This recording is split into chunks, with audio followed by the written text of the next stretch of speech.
So, if you're doing what's best for you living at home, even if it doesn't seem right to some people, who literally gives a crap about what they have to say to you? People are working, people have jobs, some got degrees, some work full time, a lot work overtime. And they still can't afford rent, a car note, groceries, and basic everyday life necessities. I feel like I'm on a never-ending decline of life right now. I'd be feeling so close to the end. I'm just like, bro, like, what more is there? Like, I can't just be this failure, bro. Way I'm able to just save up, invest my money, and when I'm ready to buy a house, I'll go ahead and go buy a house, man. Like, it'd be dumb if I left my parents' house right now in this situation. Okay, so today we're going to be taking a look at one of the most talked about generational topics right now. Adults living with their parents, why it's happening, when it makes sense, when it doesn't, and what the line is between a smart financial decision and a situation that's quietly holding you back. We've got a really wide range of perspectives on this one, so let's jump right into it. Why doesn't Gen Z just save up to move out? Because Gen Z can't afford to move out. Do you ever think about that? Grandma and Grandpa Boomer bought a house with their summer job because it literally costed them pennies. And now they want to sell it for $1 million. Their little 1,000-square-foot shed, they want to turn around and sell that for $1 million. Or even think about how up until the 80s, most people's incomes grew at the same rate as the 1% did. And the debt-to-income ratio was actually manageable back then. But nah, because y'all only want to look at things at the surface level. It's easier to ask, why doesn't Gen Z just save up to buy a house, instead of asking, why have we let the system get so bad that life is actually unaffordable for the average person now? The comparison to previous generations buying houses on summer job wages is a little simplified, but the underlying point about income growing at the same rate as the top earners up until the 80s is actually historically documented. The debt-to-income ratio really was more manageable, and the frustration at being told to just save harder instead of asking why the system has gotten to this point. That's a legitimate critique of how the conversation usually goes. It's easier to put the blame on individual choices than to reckon with structural changes that happened over decades. Being that I'm almost 30 years old, I feel like such a failure. Like, I'm 28, I'm still living at home with my parents, still have not found a job, still just, like, I feel like I'm just trying all these things to see if this works, that works. I feel like at this age, there's no more passion projects, there's no more, let me just, see if this dream works. Like, no, I need a real job. And it's like, the real jobs that I need to get cost money to be able to get the certifications to do them. And it's like, how do you do that? So I'm just like, okay, Air Force, boom. Everybody says going to the Air Force right now is not a good idea because we might be going to war soon, and like, you don't know what's going to happen. I don't know. I don't feel like the Air Force people go to war, but maybe they do. I don't know. I just need a fix. I need something that's guaranteed that I'm going to get out of this situation, because it doesn't feel like, I don't know when I'm going to get out of this. Like, I feel like I'm on a never-ending decline of life right now. Like, and I'd be feeling so close to the end. I'm just like, bro, like, what more is there? Like, I can't just be this failure, bro. This one I want to handle carefully because there's something underneath the financial frustration that sounds heavier than just housing and job stress. The never-ending decline and feeling close to the end language is worth paying attention to. If you're watching this and you're in a similar place, genuinely feeling like there's no way forward, no light at the end of the tunnel, please reach out to someone you trust or contact the 988 Suicide and Crisis Lifeline by calling or texting 988. That's not weakness, that's recognizing when you need support. The financial situation is real and it's genuinely hard, but it's also temporary and solvable, even when it doesn't feel that way. I'm a 21-year-old man and I still live with my parents. Let me tell you why though. First, let me show you what I got for lunch real quick. Keep the Lunch Easy lunchbox. Bottom compartment is for the self-heating lunch. Top compartment for my nice crispy Pepsi Zero. For lunch today, huevitos con salchicha, some tortillas. I mentioned before that I live with my parents, and I've gotten a lot of haters saying, you're a grown man, you can't pay your own bills, get out of your mama's house. It's a difference between me not being able to pay bills and choosing to stay with my parents. I know there's people out there that have a bad relationship with their parents. In my case, I don't. Why would I not take advantage of the opportunity they're giving me by allowing me to just pay like $400 a month? It's me paying $1,200, $1,400 a month on an apartment, plus other bills on top of that. Way I'm able to just save up, invest my money, and when I'm ready to buy a house, I'll go ahead and go buy a house, man. Like, it'd be dumb if I left my parents' house right now in this situation I'm in. Housing market is crazy. Still in the 4-year apprenticeship. The situation I'm currently living in, I'm able to just save and invest about 70% of my income, which is insane. I feel like when I mention that, that's when people get mad because they don't have what I have. And that is the potential to create wealth for my family. 10 out of 10 lunch. Hope you'll have a good one. And this is the strategic version executed about as well as you could hope. 21 years old, $400 a month to parents, saving and investing 70% of his income while in a 4-year apprenticeship. That is genuinely an incredible financial position for someone his age, and he knows it. The observation that people get mad specifically when he mentions the 70% savings rate because they don't have the same opportunity is probably accurate. Not everyone has parents willing and able to offer this kind of arrangement, and recognizing that as a privilege worth taking advantage of, rather than something to be embarrassed about, is the right call. I am going to be 25 this year, and I still live at home with my parents. I'm not moving out anytime soon. I actually joke quite often that I'm going to stay at my parents' house until I get married, which I would honestly like to do, because I'm genuinely saving so much money by living here. But I think there's like a stigma that 25 is too old to live with your parents. I get hate all the time about that I'm 25 and live at home. I'm still an adult. I have a full-time job. I pay for a handful of things. I contribute to my household. So, if you're doing what's best for you living at home, even if it doesn't seem right to some people, who literally gives a crap about what they have to say to you? And I wouldn't trade this season for the world. Although it might not be the popular decision, who cares what everybody else thinks? Okay, so this is the confident version of the conversation, and honestly, the logic is pretty hard to argue with.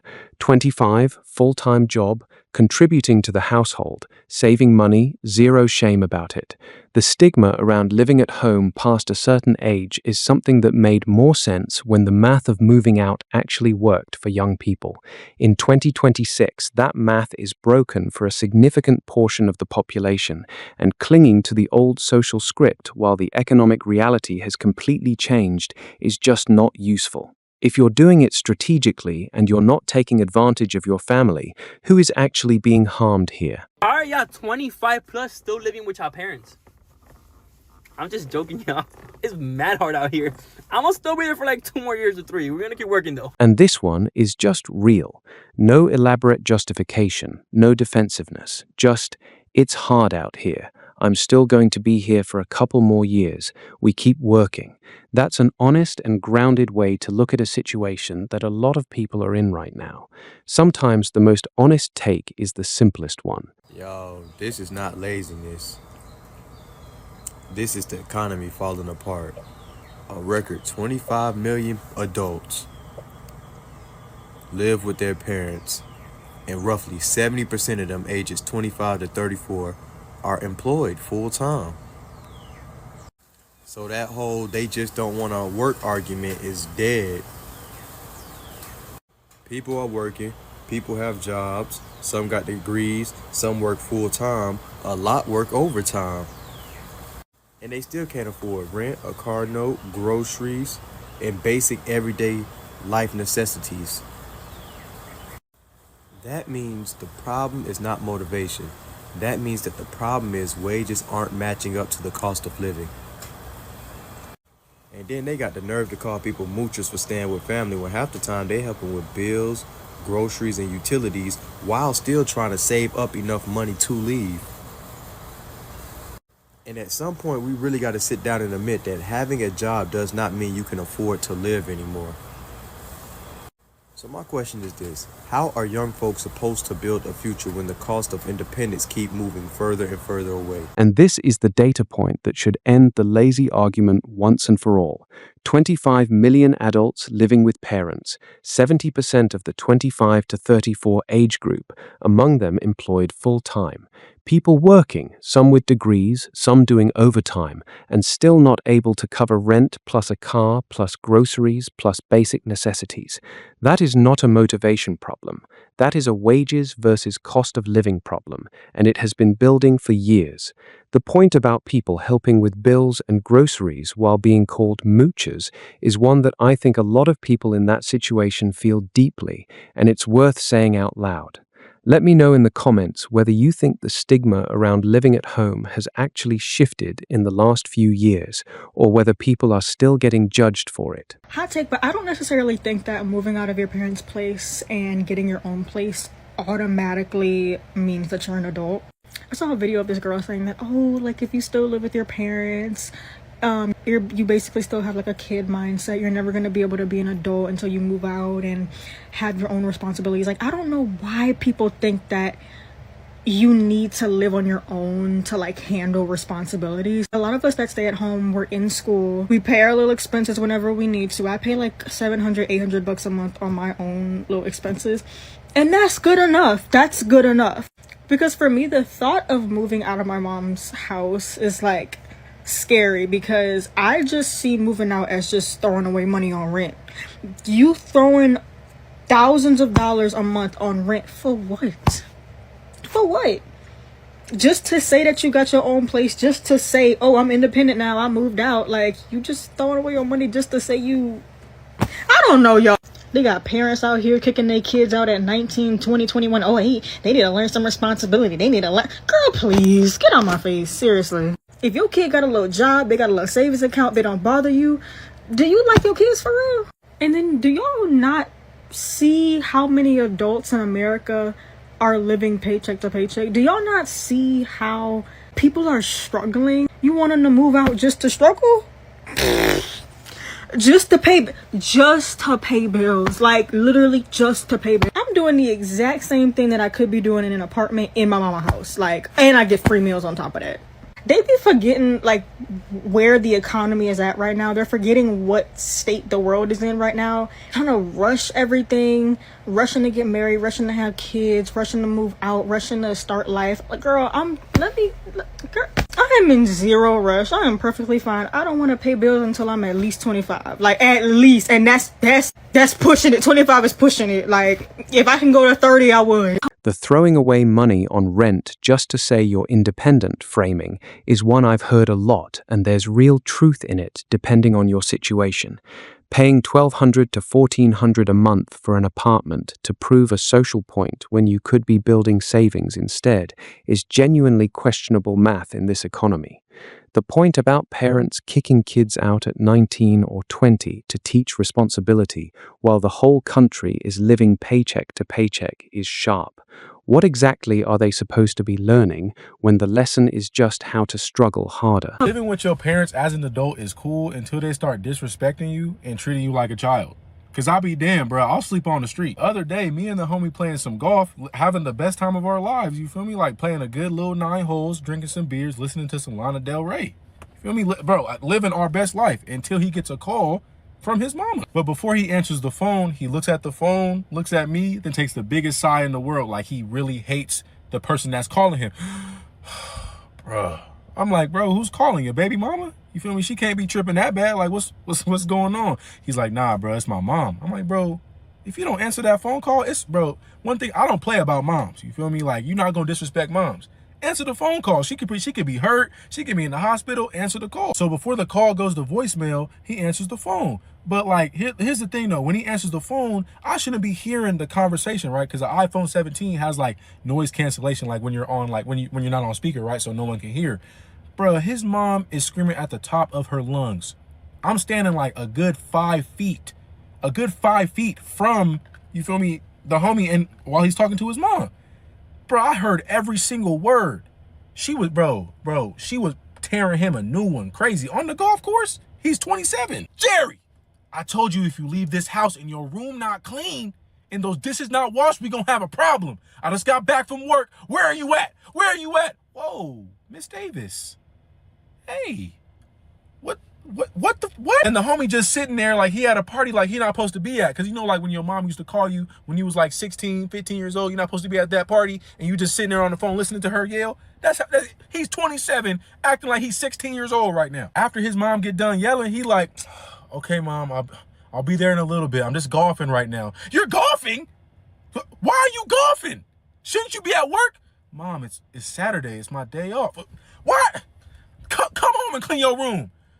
Okay, mom. Huh? So look, after he hung up the phone, he's like, oh, bro, we're going to have to hurry this game up. No, bro, we're on hole 5.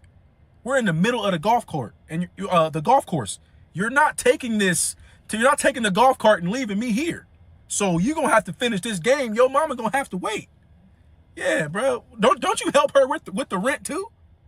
Yeah, no. I'm sorry, Miss Davis, but we gotta finish this game. He was like, bro, you know what? You're right, bro. I gotta start standing up for myself, bro. I'm a grown man, bro. My mom gotta start respecting me. I was like, you know what? Like, you right, bro. Your mom do gotta start respecting you, bro. Like, and why do you live with your mom in the first place? You have a baby mama that you was living with, bro. You have a child. Like, what's going on? He was like, bro, like, it's a whole different story, bro. She kicked me out, man. She caught me in the bed with another woman. Why would you ruin that, bro? That's a whole different story, man. Let's focus on this golf game, whatever. So we get to like hole 7, and honestly, we playing some of the best golf we've ever played in our lives. You feel me? Par. I'm not getting no birdies though. You feel me? I'm not no Tiger Woods, but you know, par. You feel me? A little bogey here and there. We're playing pretty decent, right? About hole 7, you feel me? His mom called him again, and but the smart choice, bro, didn't answer because he's obviously not on his way back home. We're playing golf. You feel me? So his phone's just blowing up. He's just ignoring his mom, ignoring him. But by like hole 8 though, I was like, no, hole 8? Yeah, hole 8. I'm like, bro, like by like hole 8, I'm like asking him, I'm like, bro, don't you want to answer like, tell your mom like where you at, you feel me? Because you probably gonna come home late anyways, you know, like, I don't want you to get in trouble. He was like, get in trouble? Nah, I'm a grown man. I was like, all right, bro, okay. After hole 9 and after we dropped the golf cart off, right? We're walking back to our separate cars because we drove separately. He's like, hey, bro, you want to like come by to the crib, you feel me? So, cause like maybe if you're around, like she won't be as mad. I'm like, okay, you really sound like you're like 14 years old right now. Like, what are you talking about? If you don't go home and face the music, you know your mom gonna be crazy, bro. I'm not finna go over there. He's like, bro, please, bro, just pull up, bro, please. Like, my mama love you. All right, bro, I ain't seen Miss Davis in a long time, you feel me? But if I go over there and she start yelling at me, there's gonna be problems. I will walk out, bro. She's not my mama. I don't want to disrespect nobody. I'm gonna walk out. He gets in his car, I get in my car, I follow him all the way to the crib, right? When we get to the crib, but I ain't gonna lie, it's like I had like some real PTSD like of my mama, you feel me? She was standing outside, like on the lawn, like waiting for him to come. I don't know if she had like his location or something, but like when we pulled up, Miss Davis standing on top, standing in front of the driveway in the lawn like this, just waiting. I ain't gonna lie, I was scared. I could have seen a clown and been less scared. We park the cars, get out. She automatically starts screaming, doesn't say hi to me. You know, like when like you bring your friends over when you know your parents is mad, you feel me? And they act cool until your friends leave. Nah, bro. She seen me, didn't care. Didn't matter, bro. Didn't matter. She starts going off on the homie. Where you been? Where you at? Your room is still dirty. Oh my God. I'm getting PTSD when I was a child. Oh, bro, I can hear my mama voice right now. Lord. Oh my Lord. I felt so bad for the homie because he's a grown man. Where are you at? Your room so dirty? He just standing there like this. Mama, I'm sorry. I was playing golf with Max. I was playing golf with Rob. Come on, like, what we doing? I don't want to hear it. Give me your car keys. Give me your car keys. I'm like, hold on. She asking you for your car keys. What? Now I'm getting confused. She's like, son, if you don't give me those car keys, I'm gonna stop paying the bill. You're grounded from your car. What? Whoa, now I'm getting confused. Let's go back. Let's stop it. She pays your car note? You're shackled. I'd rather sleep on the street than have my parents pay for anything other than me sleeping on their couch. Absolutely not. He look at his mama, look at me, look at his mama, look at me like I'm finna help him. I'm not finna help you. Your mama is paying your bills. Bro, you on your own. Slowly but surely puts the keys in her palm. She closes it, puts it in her pocket. Those are her keys now. First, this is her car. This not even your car, bro. It's her car. It's done. Then she was like, now come inside and clean this room or it's gonna get worse. My bad, Robert. Good to see you, boy. You look good. Dang, Miss Davis, I felt invisible. Thank you for finally saying hi to me. Dang. This whole situation, this whole shit messed up. He goes inside and now I'm driving home in confusion. You feel me? Like, what just happened right now? Bro is 27 and his mama is screaming at him like that. Anyways, right, when I get home after like an hour of just like chilling, showering and stuff, right, I get a call from the homie that just got yelled at from his mama. You feel me? I'm thinking like, you know, he about to ask me for a place to stay or something, but I'm prepared to tell him no. You feel me? You ain't finna stay with me, brother. I'm sorry, my boy. No. I answer the phone. He starts going off. Bro, why didn't you have my back? Huh? Back up. Why is your mama paying your bills? Yeah, you're giving her a reason to treat you like a child. You feel me? She shouldn't be yelling at you like that. I'd rather sleep in my car, be homeless. You tripping, you feel me? You chose this life. But you chose this. What am I supposed to do? What am I supposed to do? Oh man, I'm just mad, bro. I'm just mad that she always treats me like this, bro. I'm going through so much right now. Now I don't have a car. Now I don't have a car to get to work. How am I get to work? How am I gonna get to work on Monday? I'm like, she can't let you use the car to get to work, bro. Like he's like, nah, bro. She's gonna make me like take the bus or ride my bike. I'm like, bro, ride your bike. You work in Upland. That's a 2-hour bike ride. I was like, bro, your best option is to rent a car until your mama give your car keys back. You feel me? Because you riding the bus, you riding the bike, that's just not you, bro. You need a car. Oh, nah, that's a waste of money, bro. Like I need as much money as I can get, bro. I'm trying to move out, bro. I don't want to sleep on my mama's couch no more. I was like, bro, like, you feel me? Well, you could like rent a car from like, you know, like use like the Hopper app or something. You feel me? They have cars on there for like $20 a day. You feel me? That's not too bad. That's pretty much how much you spend on food a day anyway. You know what, bro? That's a good idea. You know what? Whatever. I'm gonna get the car. You feel me? And I'll be straight, bro. You still down to golf tomorrow though? Around like 2 o'clock. I'll get the car tomorrow and I'll pick you up. I'm like, all right, cool. Like that's cool. You feel me? Like 2 o'clock. I'll see you tomorrow. Fast forward to tomorrow. It's like 1:45. Like 15 minutes until 2 o'clock. I'm waiting on bro to pick me up. You feel me? Like, what's up? Our tea time is at 2 o'clock. I text him. I'm like, hey, bro, like, we still going golfing? You said you was picking me up. He was like, text back super fast. He was like, honestly, bro, like, I can't go. My mama said I can't go. What?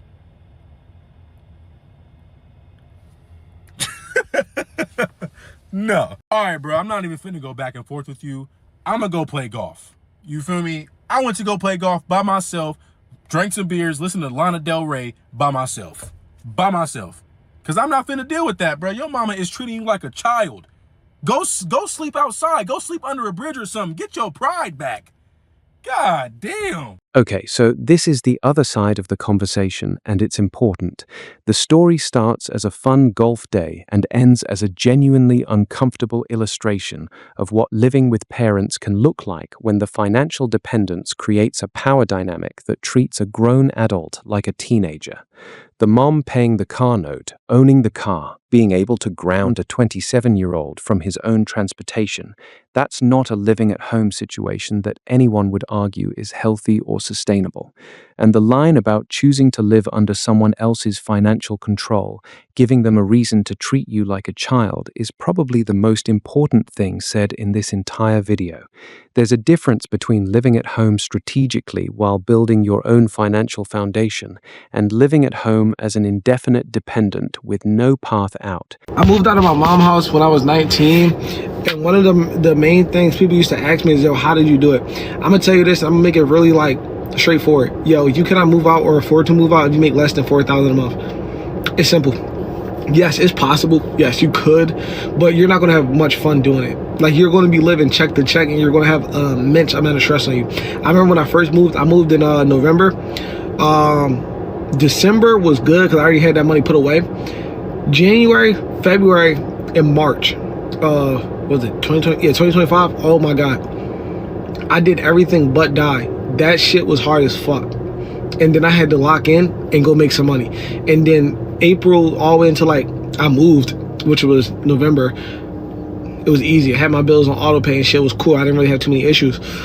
I even stopped working for 2 months because I had a side business that was making really good money. But the thing is, I never made, after those months, I never made less than 4,000. Yo, moving on your own, when you make less than 4,000, like any type of hiccup, if you get sick, your family member might need some help, like financially, unexpected ticket bill might pop, something like, it's going to be really hard to recover. I'm telling you. As an adult, life can happen, and shit like that happens all day long. Monthly, you should be making at least 4K plus if you want to live comfortably.